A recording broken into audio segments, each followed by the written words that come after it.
buenos días a todos. Gracias por asistir a esta actividad que para la Universidad Abierta para Adultos es de mucha relevancia, por tratarse ya de la actividad del curso final de grado, la actividad de cierre. Agradecemos de verdad la presencia del magistrado Víctor José Castellano. Agradecemos el dedicarnos este espacio para compartir con nosotros de tantas cosas que él tiene conocimiento.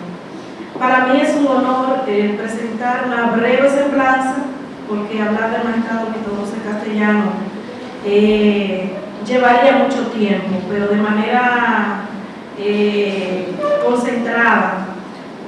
Como dice nuestro querido compañero Arismendi Rodríguez, en apretada síntesis, voy a tratar de presentarles quién es el expositor magistral que en el día de hoy nosotros tenemos aquí, en este salón. El magistrado Víctor José Castellanos Estrella, oriundo de la ciudad de Santiago. En la actualidad es juez miembro de la primera sala civil y comercial de la Suprema Corte de Justicia de la República Dominicana. Se graduó de licenciado en Derecho en la Pontificia Universidad Católica Madre y Maestra en el año 1971. Realizó un posgrado de Derecho de Familia en la Universidad del Río de Janeiro, Brasil, en el año 1972. Y un posgrado en Educación Superior en la Universidad de Río Piedra, Puerto Rico, en el 74. Él, además de ser abogado, es psicólogo industrial, graduado en la Universidad Autónoma de Santo Domingo en el año 1990. Ha sido juez de paz, juez de la Segunda Cámara Civil de Juzgado de Primera Instancia, juez de la Segunda Cámara Penal de Juzgado de Primera Instancia, ha sido procurador fiscal, juez de la Cámara Penal de la Corte de Apelación del Departamento Judicial de Santiago, juez del Tribunal Eclesiástico del Arzobispado de Santiago, también presidió la Cámara Penal, reitero, de la Corte de Apelación del Departamento Judicial de Santiago, fue ratificado como juez en la Suprema Corte de Justicia por el Consejo Nacional de la Magistratura el día 22 de diciembre del año 2011. En la actualidad se desempeña como juez de la segunda sala. Posteriormente fue designado en el Pleno del Alto Tribunal como juez miembro de la primera sala o sala civil y comercial de la Corte de Apelación de la Suprema Corte de Justicia de la República Dominicana. Fue catedrático de la Pontificia Universidad Católica Madre y Maestra y es director del Departamento de Ciencias Jurídicas de esa alta casa de estudio. Autor de varios libros y otros que vienen de camino, supongo yo. Y en realidad para nosotros es un honor contar con la presencia de una persona sencilla, de una persona que honra verdaderamente esa toga que en el mañana ustedes van a cantar. Así que es un ejemplo a seguir. Así que con ustedes, sin más preámbulo, el magistrado Víctor José Castellano. Muy buenos días, señores miembros de la mesa que preside este acto. Muy buenos días a todos los participantes, profesores, jóvenes, estudiantes y la prensa. Parece que hay también en la prensa. Pues bien, en el día de hoy a nosotros nos ha tocado el tema de los nuevos paradigmas del derecho de familia. Ustedes se preguntarán qué significado tienen los nuevos paradigmas del derecho de familia. Hablar de los nuevos paradigmas del derecho de familia implica adentrarnos en una serie de innovaciones en el derecho que definitivamente escapan a la mente humana y podríamos casi decir que estamos hablando de un derecho que está por encima del ciberespacio. Cuando estudiábamos en la universidad, estábamos acostumbrados a hablar del matrimonio, de la filiación. Estábamos acostumbrados a hablar de la capacidad, de la personalidad jurídica de los seres humanos, cuándo se inicia, cuándo termina, y una serie de temas que para nosotros eran regulares en el estudio. Inclusive, cuando tuve la oportunidad de estudiar fuera, todavía en el año 72, muchos de ustedes no habían nacido, en el año 72 todavía teníamos unos paradigmas diríamos, muy fabricados, muy estereotipados de lo que era el derecho de familia. Es más, ya en el mundo entero, el derecho de familia desborda sus fronteras tradicionales. Ustedes van a ver en el decurso de la conversación que vamos a tener en el día de hoy, cómo no solamente en República Dominicana podemos hablar de una trayectoria completamente innovadora del derecho de familia, sino también vamos a tocar algunos temas referidos al derecho comparado. Pues bien, lo primero que tengo que decirles es que la ley en República Dominicana se ha quedado rezagada. La ciencia ha caminado a tan grandes pasos que el derecho se ha quedado atrás para poder dar respuesta a todas esas innovaciones que la ciencia ha podido señalar. Quizás ustedes habrán oído hablar de fecundación asistida, de las técnicas de fecundación asistida, o como le conocen regularmente, por la inseminación artificial. En República Dominicana no tenemos una legislación que pueda darle cobertura a esas técnicas que hoy son el pan nuestro de cada día en nuestro país.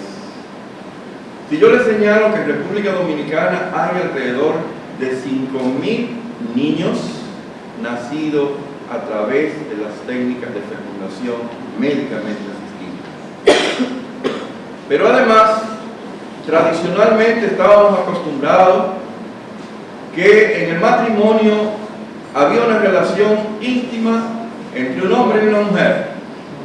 Hoy en día no podemos quedarnos con ese corolario, porque gracias a Dios todavía aquí no ha llegado, pero en la mayoría de los países circunvecinos tenemos que el matrimonio entre personas de un mismo sexo es ya una realidad.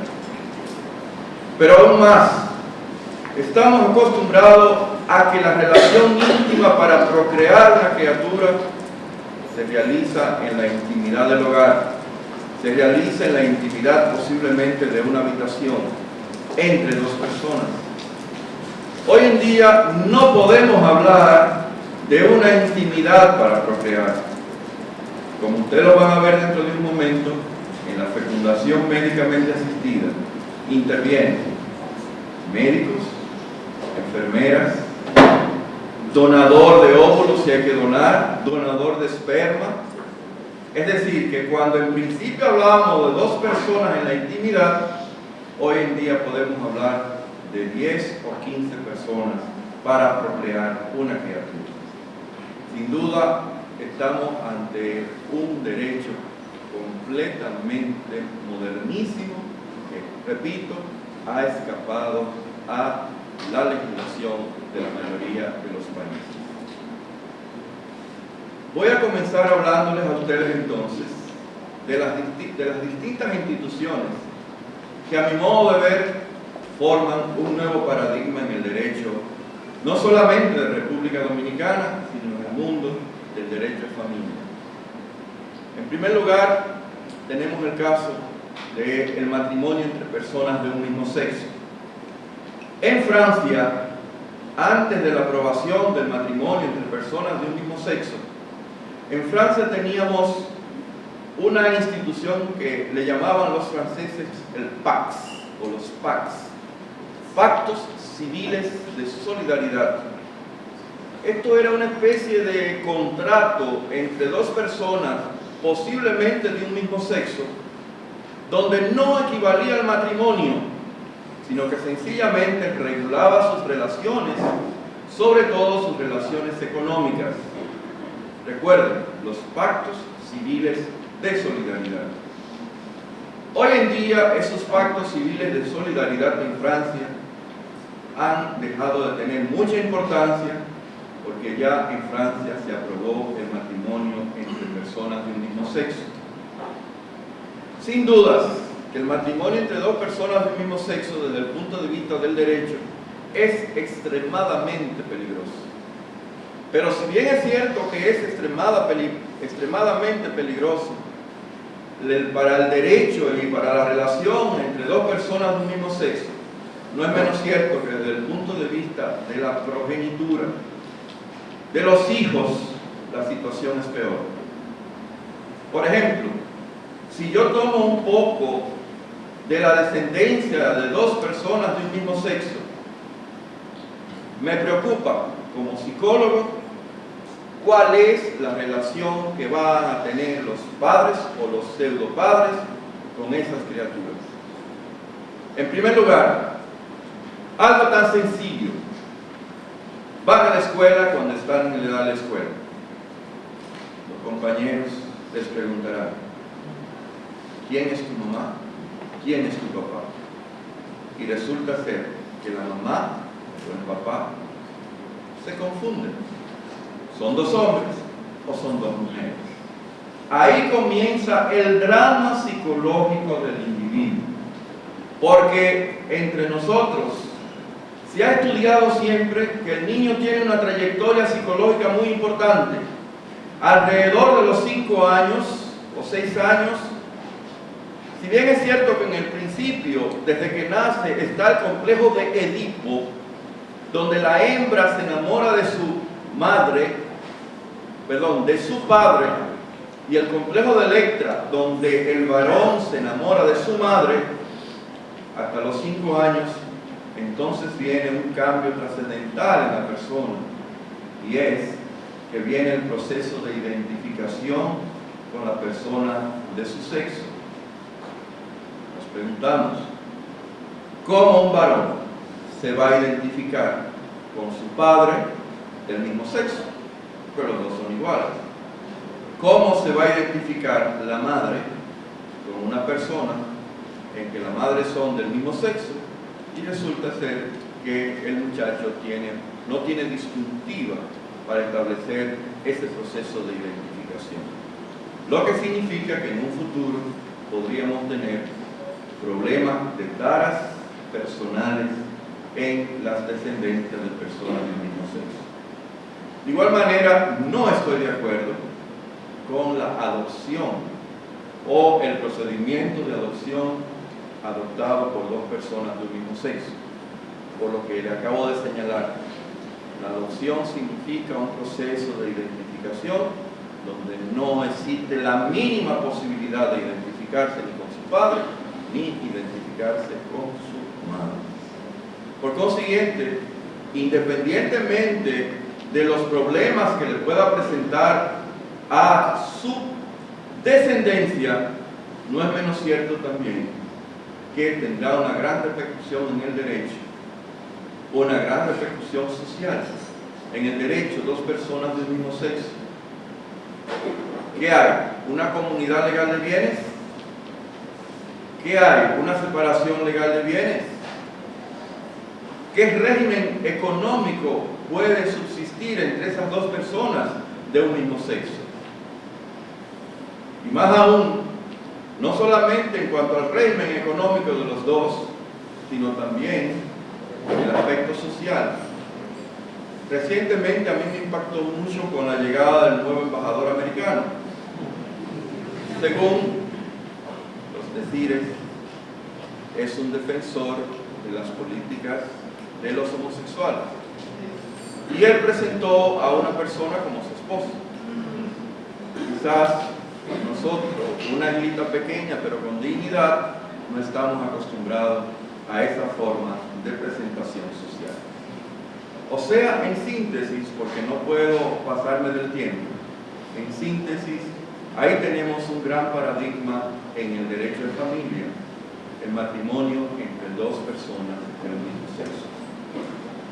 Pero quiero también relacionarlo a ustedes con una forma de procreación que en Francia, en Alemania, en Suiza y en Holanda ha tenido mucha acogida.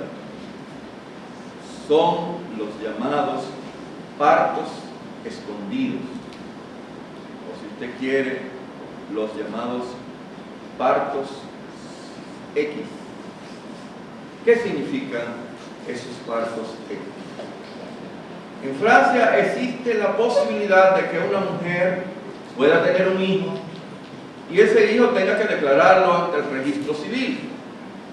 Pero ¿qué resulta? La legislación le permite a la mujer que va a declarar un hijo que no tiene padre en principio, una mujer soltera que tiene relaciones íntimas con un hombre y definitivamente tiene un hijo. Ese hijo entonces es declarado ante el oficial del Estado Civil. Pero ojo, es declarado ante el oficial del Estado Civil sin el nombre de la madre. Por eso se le llama el parto X, porque no se pone el nombre de la madre, es oculto. Obviamente, en Francia se ha tratado de modular en el sentido de que se establecen unos parámetros muy secretos donde la madre pone quién es ella, qué nombre se le pudiera dar a la criatura y todo aquello para que a partir de los 16 años esa criatura pueda ser o pueda conocer de dónde es, de dónde vino, cuál es su madre, cuáles son sus padres. Entonces, ¿qué pasa? Que esos niños que nacen de un parto oculto, esos niños son propensos a ser adoptados. Entonces tendrán unos padres adoptivos y una madre o unos padres biológicos. Obviamente que en virtud de la convención del niño, que posiblemente en sus estudios ustedes lo habrán conocido, el niño, el joven, tiene que saber de dónde viene, cuál es su procedencia. Los franceses lo cubren con lo que se hace de una comunicación secreta donde la madre establece los parámetros de quién es. A los 16 años, el menor tiene la posibilidad de conocer de dónde vino. Piense bien que este parto, así, ese parto oculto, si yo le dijera que viene a subsanar otro parto más complicado todavía, y es lo que en Alemania me llamaban el buzón de bebés. ¿Qué significa eso? Una mujer tiene un hijo sin padre, o un matrimonio tiene un hijo, pero el padre no sabe que la mujer está embarazada. Entonces, en Francia existían los llamados, en Alemania existían los buzones de bebé, se le llamaba Hashtag en alemán. ¿Qué significaba eso? Que la madre daba luz y no lo dejaba en el pórtico de una iglesia el muchachito, sino que había un lugar expresamente llamado el buzón de bebés, donde la madre entraba al niño y había una oficina detrás de ese buzón esperando que la criatura la pusieran en su cuerpo. A partir de ahí, el Estado asumía todo lo que tiene que ver con el desarrollo físico e intelectual del menor. Fíjense qué peligroso es una mujer que como un animal pare un hijo y lo deposita, o porque lo iba a abortar, porque no lo quería, o porque era oculto. Entonces ese niño es o era, en cierto modo, diríamos que cuidado, alimentado por el Estado alemán y por el Estado francés en su momento. ¿Por qué digo que los llamados partos ocultos son, diríamos, más humanos que los buzones? Porque los buzones de bebés no son más que un lugar donde usted pone una carta, y la carta que se pone en ese momento es la de un hijo ya nacido, de carne y hueso de una persona. Fíjense hasta dónde hemos llegado. Ustedes se preguntarán, ¿y eso hace poco? No, desde la Revolución Francesa en 1789 existían en Francia los llamados buzones de bebés. Naturalmente, en una forma muy rudimentaria, y después fue desarrollándose las formas sofisticadas que hoy en día existen. ¿Qué pasa entonces? Que en el régimen francés, anualmente, según las últimas estadísticas, hay alrededor de 500.000 niños que son llevados, que son sometidos a los partos inmóviles. Ahora, la pregunta jurídica que tendrían que hacerse ustedes: ¿y qué dice el acta de nacimiento del niño?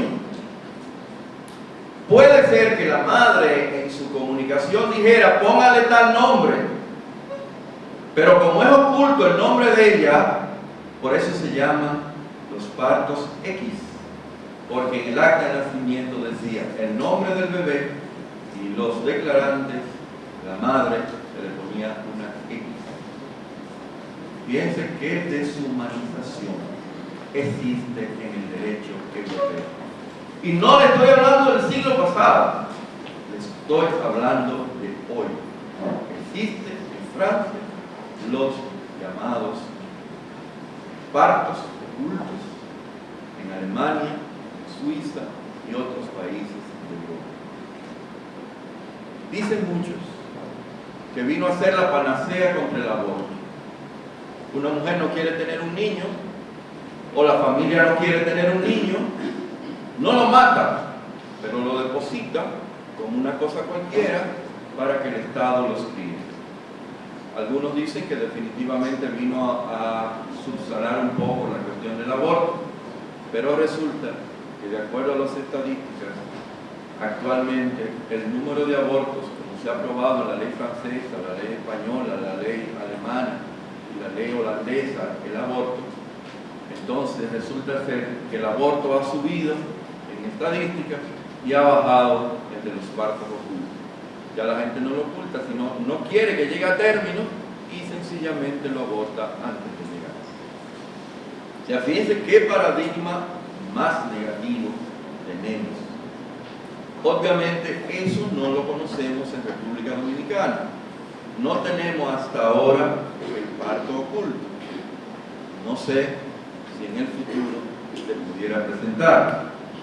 Nosotros tuvimos la oportunidad de presidir el comité de redacción del nuevo Código de Familia Dominicana y resulta que bajo ninguna circunstancia nosotros admitimos los llamados partos ocultos, ni tampoco admitimos la posibilidad de los buzones de bebés.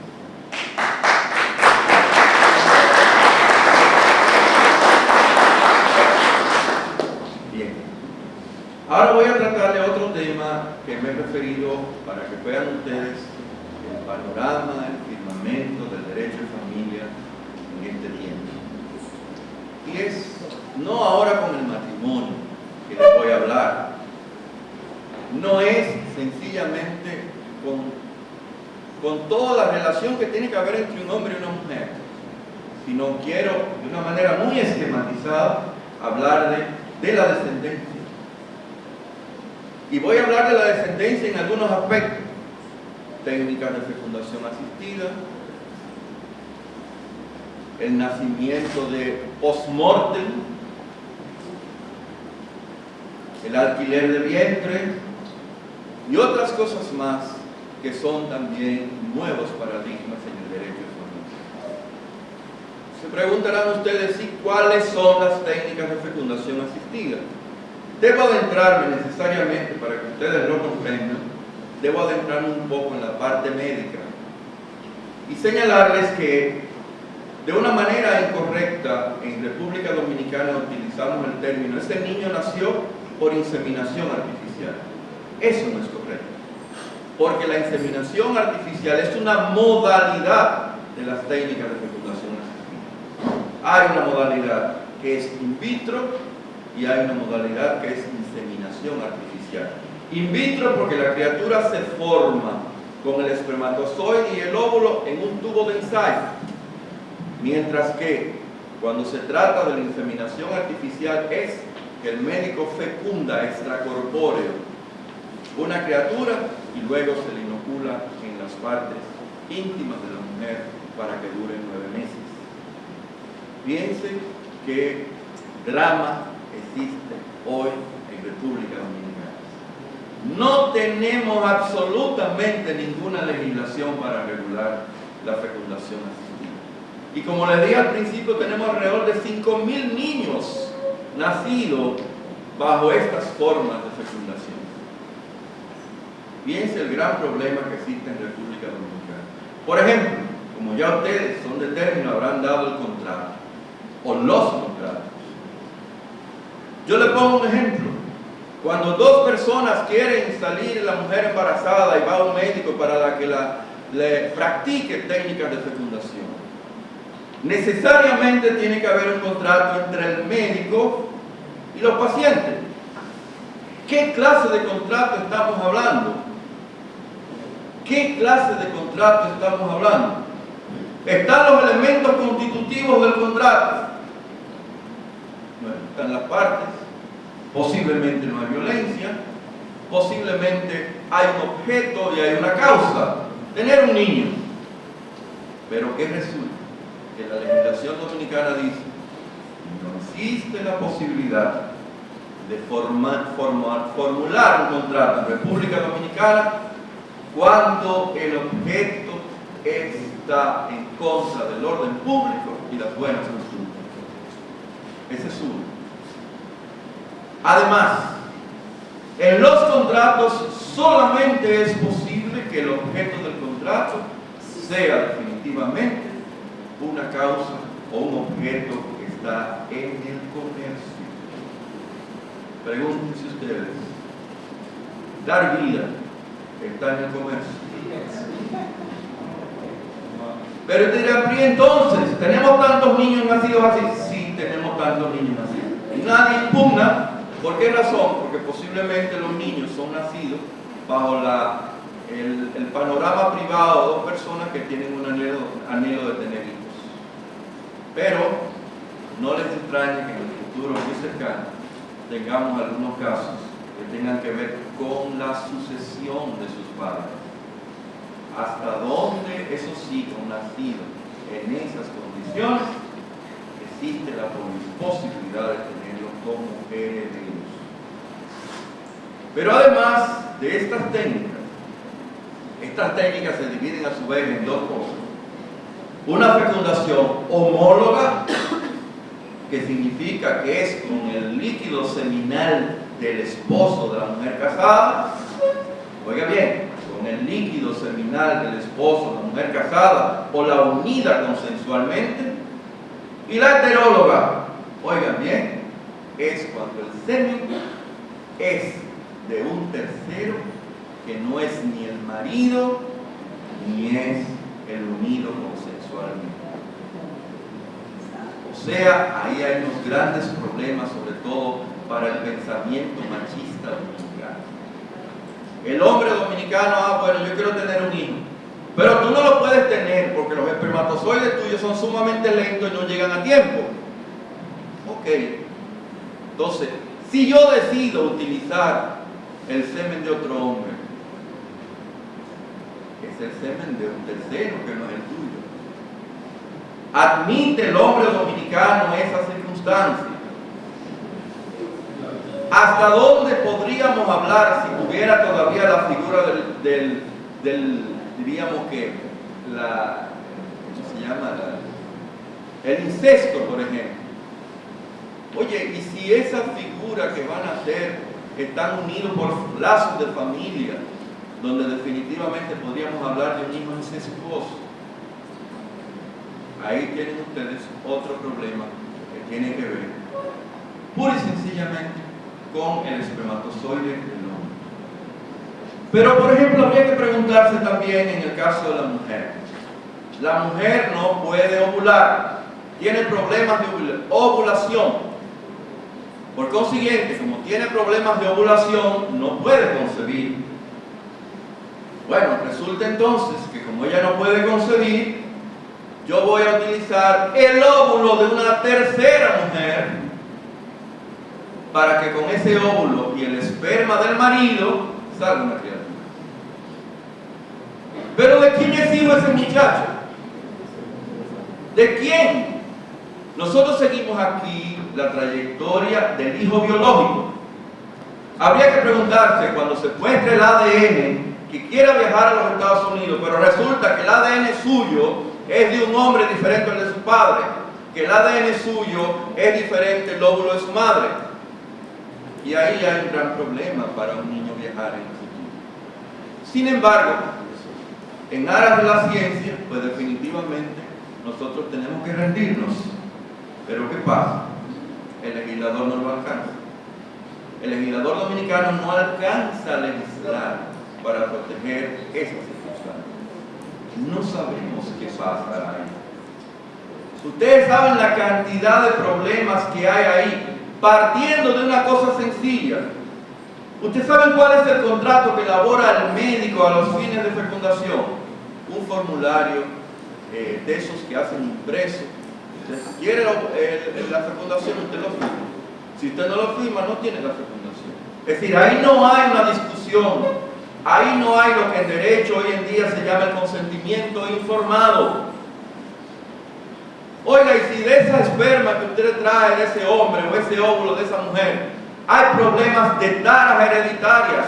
Por ejemplo, ella era homofílica, tiene problemas con su sangre, tiene problemas de algunas taras psicológicas que se pueden presentar con el motivo de una herencia. El problema es humano, el problema es enorme que se puede presentar en ese sentido.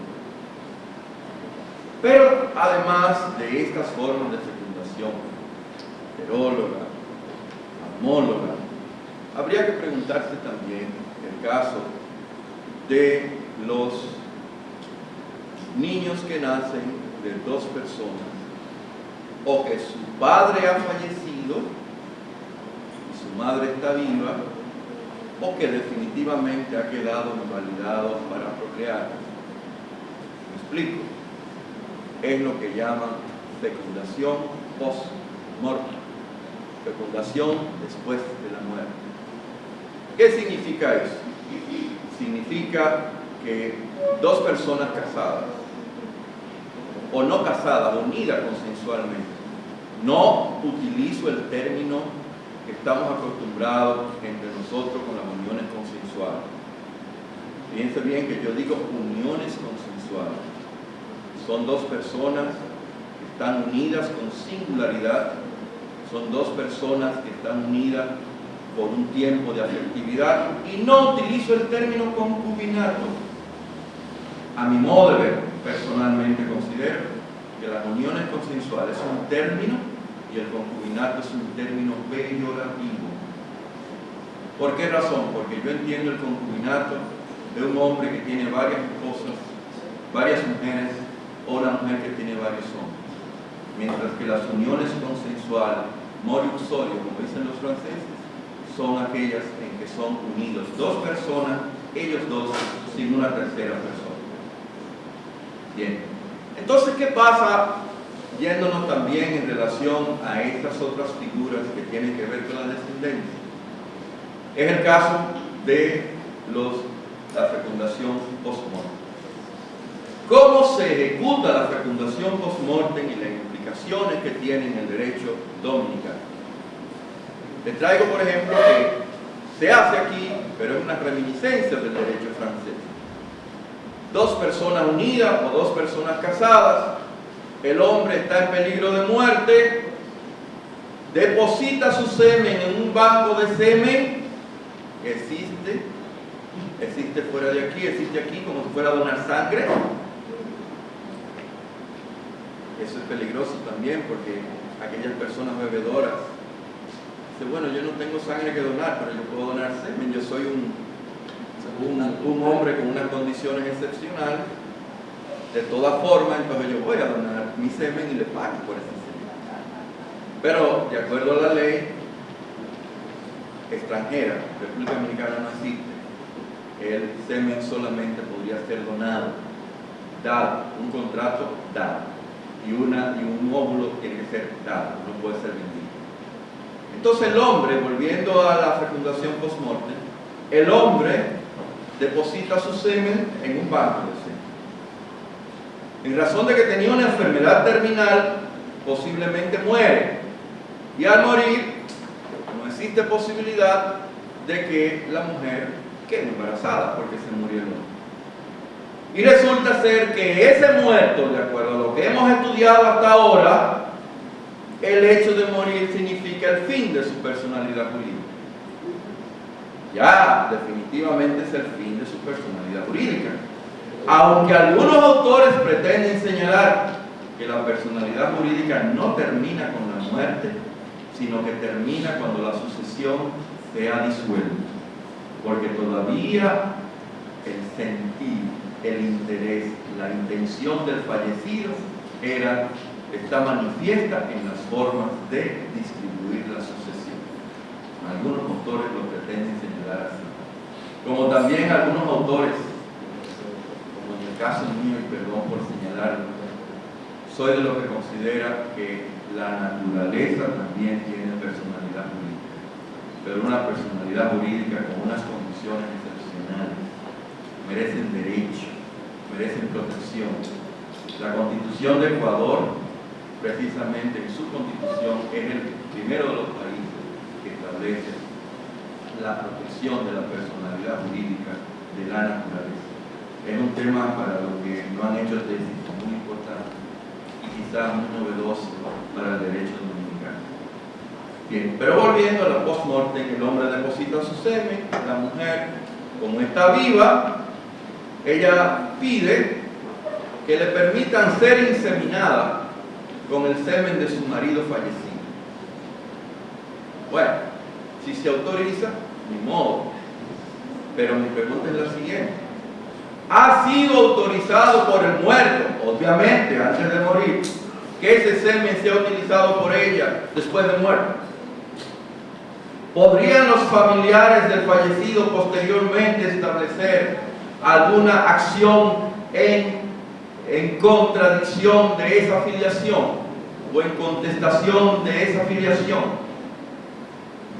Pero además, también ustedes tienen que haberlo estudiado.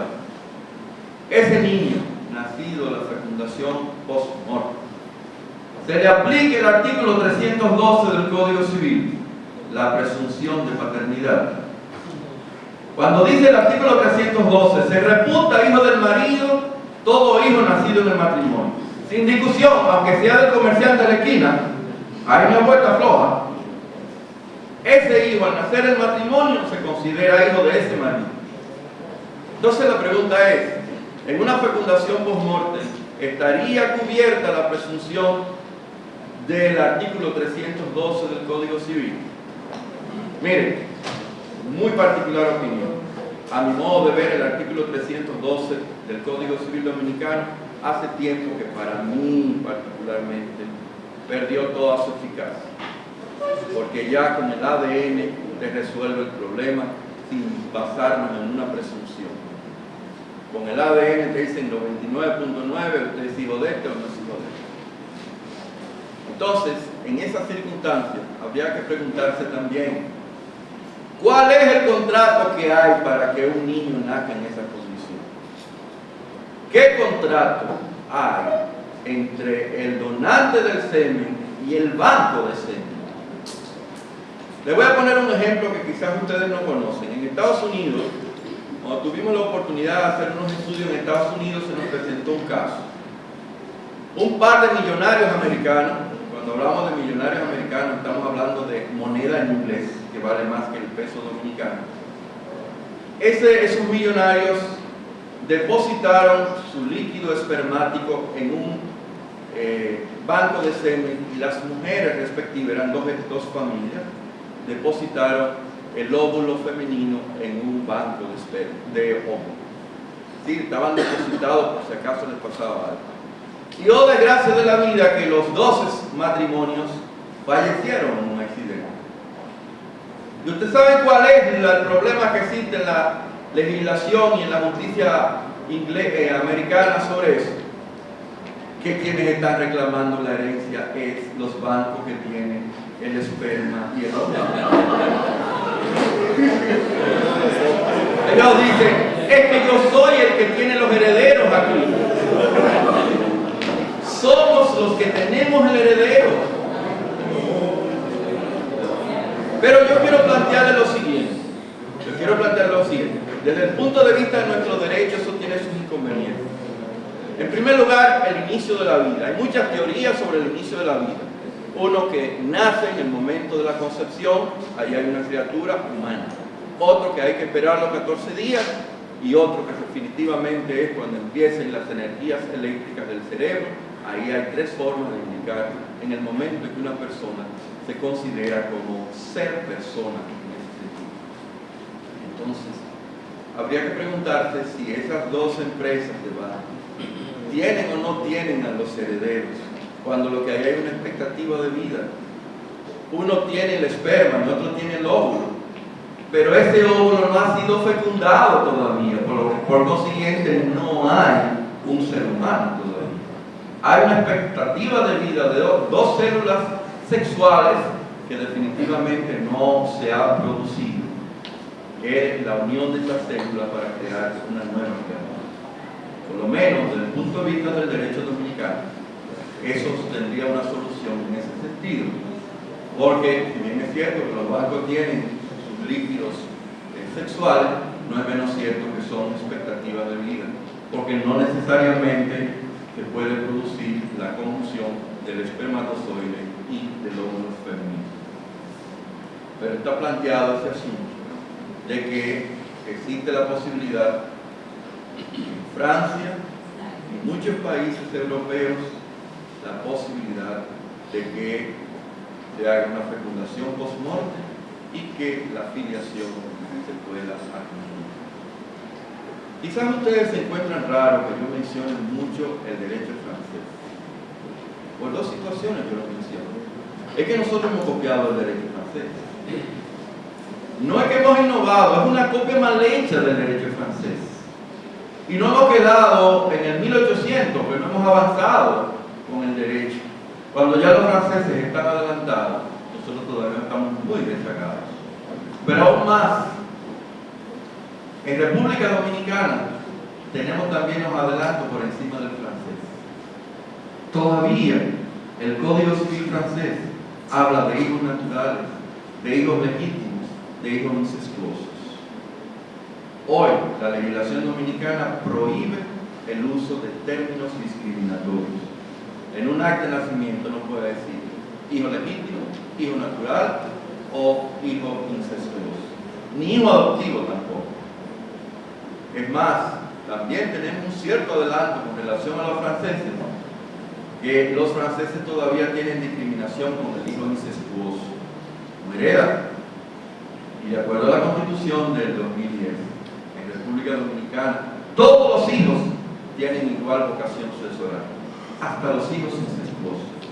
O sea, aquellos hijos que nacen de un padre con su hija, o de una madre con su hijo, etcétera, etcétera, tienen los mismos derechos sucesorales.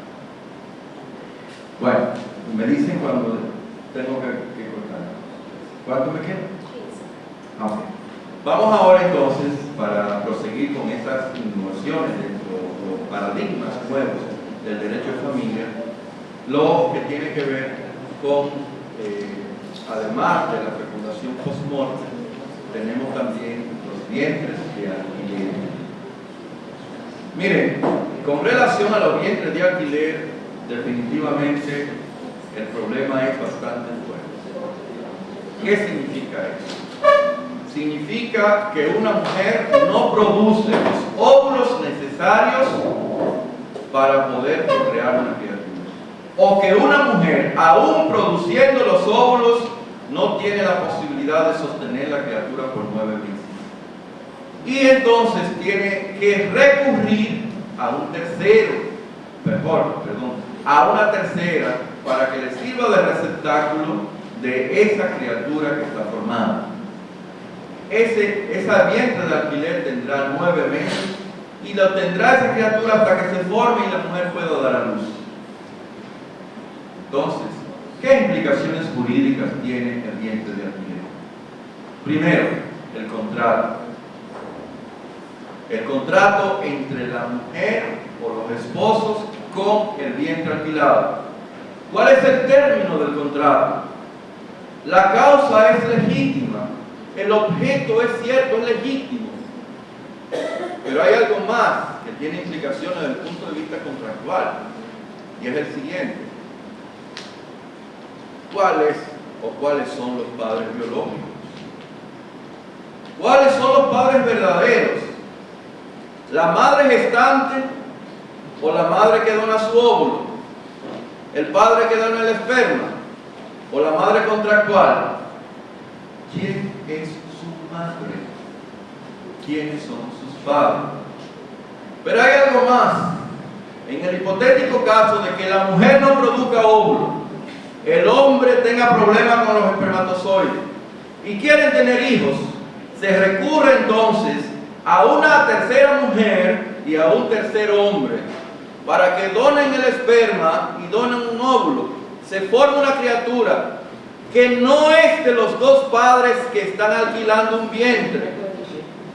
Y entonces esa criatura, como la madre no lo puede sostener o la mujer no lo puede sostener, alquilan un vientre. Fíjense bien, el líquido espermático es de otro hombre, que no es el del marido o del unido.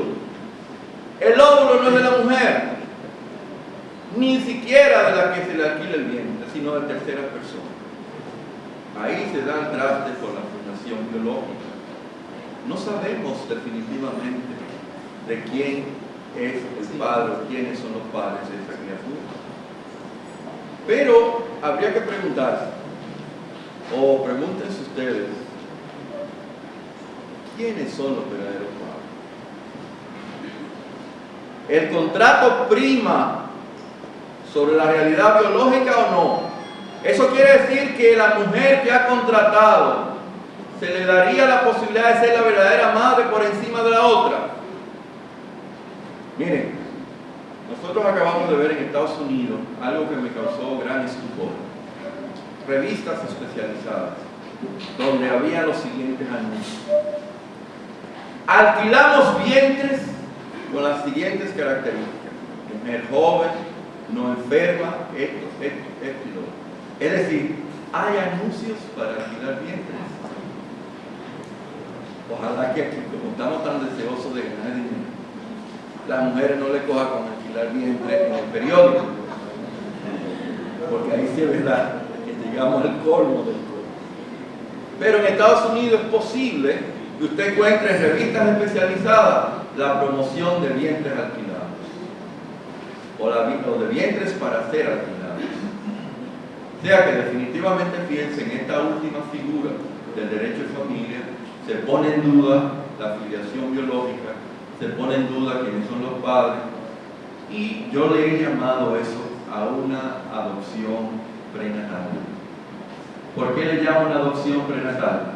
Porque definitivamente lo que hacen el hombre y la mujer que quieren tener un hijo, lo que hacen es que adoptan una criatura antes de nacer. Por eso yo le llamo adopción prenatal.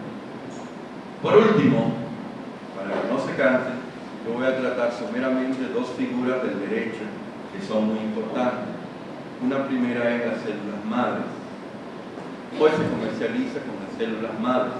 Sin duda es un avance de la ciencia para curar determinadas enfermedades. Pero resulta que esas células madres solamente se sacan de células embrionarias, y esas células embrionarias son los que contienen el líquido amniótico de la criatura y el cordón umbilical. O sea que para poder gestar o poder negociar con células madres, tendríamos que de alguna forma obtener el líquido amniótico de una criatura que todavía no ha nacido, con todo el problema que pueda surgir con relación a eso.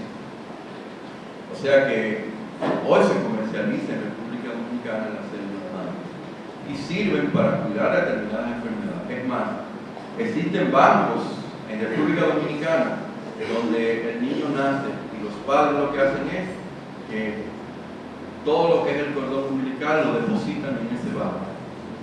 Si la criatura tiene problemas, esas células le sirven para regenerar las enfermas, sobre todo para determinadas enfermedades. ¿Es bueno la ciencia? Claro que es bueno la ciencia. El problema es que nuestra legislación no las ha regulado. Por consiguiente, si ustedes ven, de una manera muy sintetizada, tenemos nuevos paradigmas en el derecho de familia. Excelentes paradigmas unos y peligrosos otros. Y República Dominicana, como estamos un poco acostumbrados a copiar, hay muchos que se han copiado y hay otros que tengo la pena de que posiblemente lo podamos copiar. Quizás no ahora, quizás con el resto del tiempo. Y pienso que ustedes, que son los futuros abogados en ejercicio, tengan la posibilidad de llegar a ser legisladores y pudieran establecer algunos parámetros legales para proteger todos esos problemas que surgen en las paradigmas de la familia dominicana. Muchas gracias.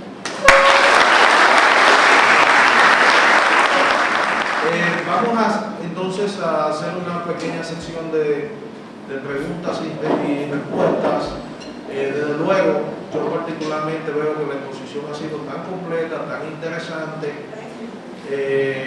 que creo que el magistrado no haya agotado alguno de esos temas.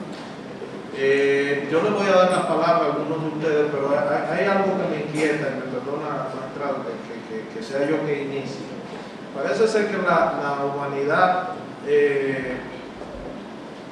todos los avances científicos, en vez de evolucionar, está evolucionando, porque todas esas dificultades que usted plantea no se producen ni en Latinoamérica ni se producen en el África subsahariana, como podríamos decir, se está produciendo precisamente en el primer mundo, donde se vive mejor, donde se supone que se piensa mejor y donde se supone que se analizan mejor las cosas. Yo creo que es un tiempo de reflexión y sobre todo quiero valorar el planteamiento del magistrado, que sabemos que tiene profundas convicciones religiosas y que ha hecho una evaluación del tema desde el punto de vista técnico, más que desde el punto de vista moral y de creyente, que ya serían otras concepciones. Me gustaría preguntarle al magistrado qué vislumbra él, más allá de esos conceptos y de esas situaciones que se está dando en el primer mundo y que indudablemente va a contagiar el tercer mundo. ¿Cuál sería la forma de buscarle solución a esa problemática del homosexualismo, de estas cuestiones de la procreación asistida y bueno, de esos paradigmas que él ha dicho que se han complicado de una forma tal? Para dar una respuesta precisa, yo quiero señalar que el hecho de que haya determinados países del tercer mundo que se diga que son desarrollados, habría que preguntarse en qué consiste el desarrollo. Realmente el desarrollo consiste en que la mente humana se abra, que aprenda muchas cosas, que tenga muchas innovaciones, que tenga una economía floreciente. Pero habría que preguntarse si ese desarrollo humano es el correcto. Cuando el desarrollo humano deje atrás la humanidad del ser humano, definitivamente estamos en grandes problemas. La razón de ser del mundo es el hombre, es la mujer. Por consiguiente, nosotros mismos no podemos plantear nuestra propia destrucción como seres humanos, nuestra propia destrucción como seres pensantes y con dignidad, que para mí es lo más importante.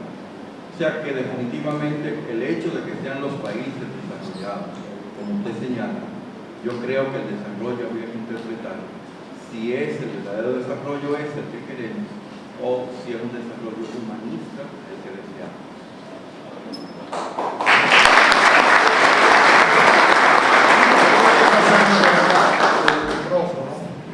Buenos días, de Puerto Plata, Pedro Reyes, ya cursando el curso final de grado. Me interesa grandemente saber, doctor, esa inquietud que usted tiene y que yo me correspondo con su inquietud, de que usted nos dice que no existe en nuestro país legislación para ese tipo de técnicas.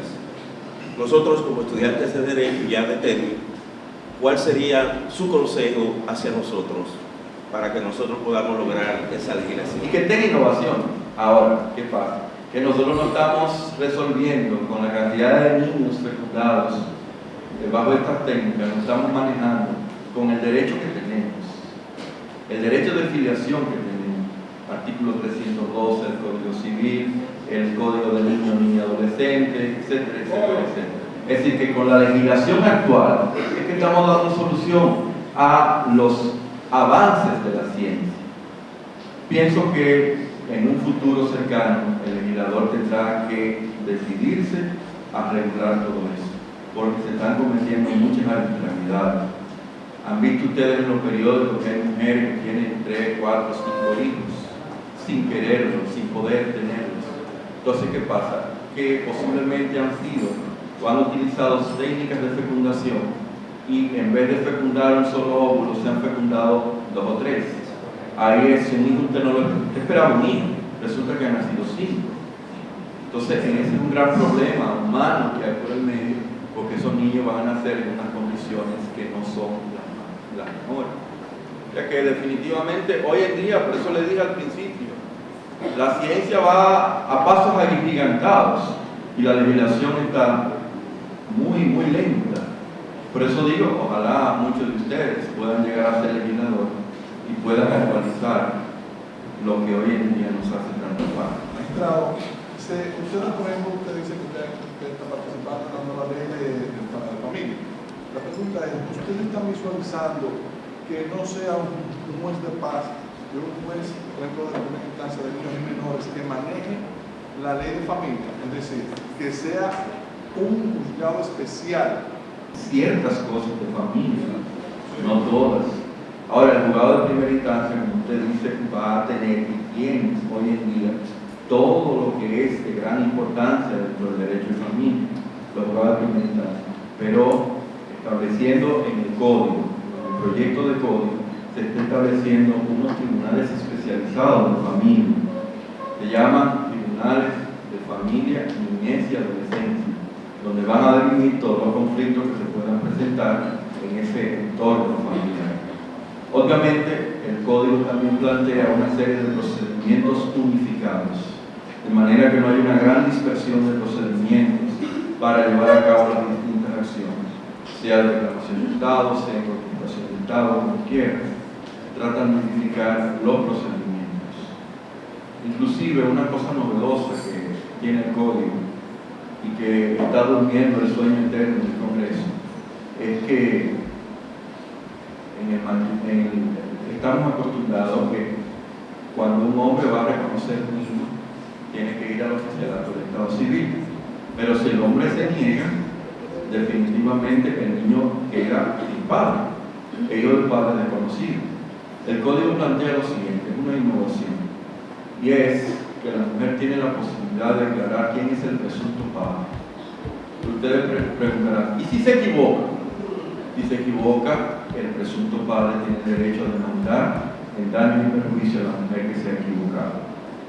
Pero además se plantea, y escúchame que haya entendido un poco, se plantea la posibilidad de que en el matrimonio haya una fórmula bastante inclusiva en materia de género para el hombre y la mujer dominicana. Estamos acostumbrados, se casan y 2 personas tienen uno el apellido de sus padres y el otro el apellido de sus padres, sin ningún cambio. Otro que es que se utiliza la partícula B, que no es legal, donde el apellido de la madre, a la vez de que tiene sus apellidos familiares, se le agrega el apellido del esposo, el D se le agrega.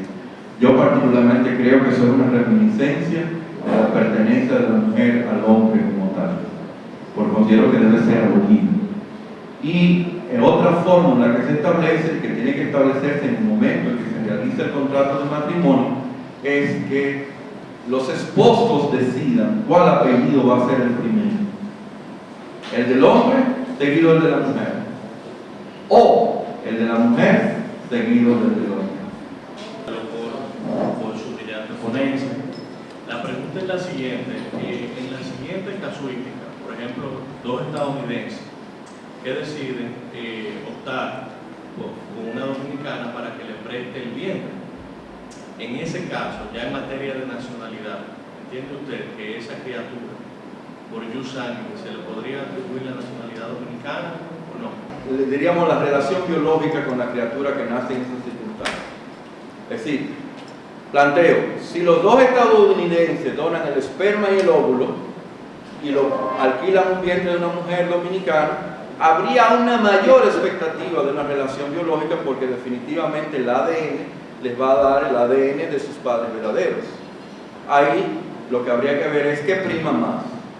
Prima más que no tiene respuesta jurídica el país. Prima más el contrato que han hecho los padres o que prime más el que la mujer haya tenido la criatura por 9 meses. Esa es la tradición dominicana. Mater est, tempra, significa madre es, y es fácil probar la maternidad, no el hombre. O sea que todo va a depender de cuál de los dos, diríamos, modelos puede aceptar en ese caso. Obviamente, como se trata de nacionales de distintos países, habría que establecer en un momento dado cuál sería el tribunal competente, cuál sería la legislación competente. Es decir, que hay unas interrogantes que solamente en un caso concreto podría tener una respuesta directa sobre ese caso. Particularmente creo que en esos casos así hay que tener mucho cuidado porque como son dos nacionales americanos, usted plantea, los nacionales americanos consideran que los habitantes del tercer país son indios y entonces podrían ser injustos con la dominicana, deseosa de dinero, le pagan un determinado dinero, cogen la criatura y se la llevan. Pero, ¿qué pasa? ¿Y si ellos declaran que son los padres? ¿Dónde está el derecho dominicano en el sentido de que hayan violentado la relación biológica? Eso es un delito en República Dominicana que se llama supresión de Estado y puede ser perseguido como tal. La supresión de Estado es cuando dos personas que no son los padres biológicos van y declaran a una criatura que es oficial del Estado civil sin ser ellos sus padres biológicos. Y aquí se hace mucho. Y inclusive se hace con la anuencia de abogados. Eso es lo grave. No sé si le di respuesta. Bueno, gracias.